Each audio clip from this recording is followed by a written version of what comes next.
A repeal of a 100-year-old rule in the state constitution will not be on the ballot. A bill that would have asked Idaho voters to repeal the Blaine Amendment failed today in the Idaho House of Representatives. Justin Corr joining us now after keeping an eye on this one. It's been a big one. Yeah, a real big one and a big question. Hunter, the Blaine Amendment has been a part of the Idaho Constitution since Idaho became a state. It bans public money from being used for religious purposes, like, say, private religious schools. House Joint Resolution 7 would have put a question on your November ballot asking voters if you wanted to repeal the Blaine Amendment.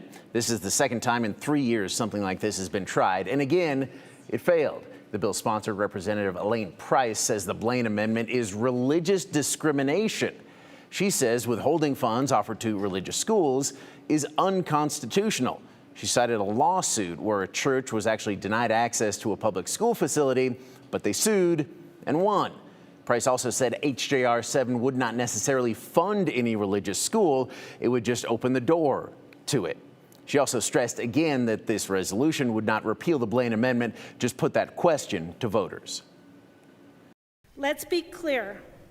A green light would give a chance for the people of Idaho to decide if they want to repeal this amendment or not, or this part of the Constitution. It's called the Blaine Amendment. It's not an amendment. It's part of our Constitution. A green light shows that we are ready as a state to get rid of this state-sanctioned religious discrimination. A red light says that we're okay with state-sanctioned religious discrimination. Now, Republican Representative Brent Crane cautioned against what she said just there, impugning anyone's honor or assuming motives for a no vote or a red light.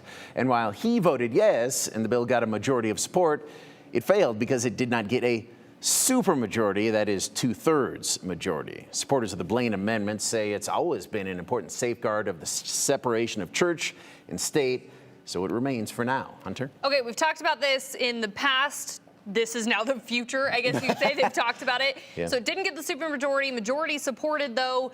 So is it closer this year than in years past, per se? Yeah, last time it was tried, 2024, didn't even make it out of committee, so it did get much further this time around. Still stopped. Maybe they'll try again this session. Maybe they'll try next year. We'll see. They have a tendency of repeating things, so I wouldn't be surprised to see it once If they're getting a little again. further, you can understand why. Yeah. All right. Justin, thank you.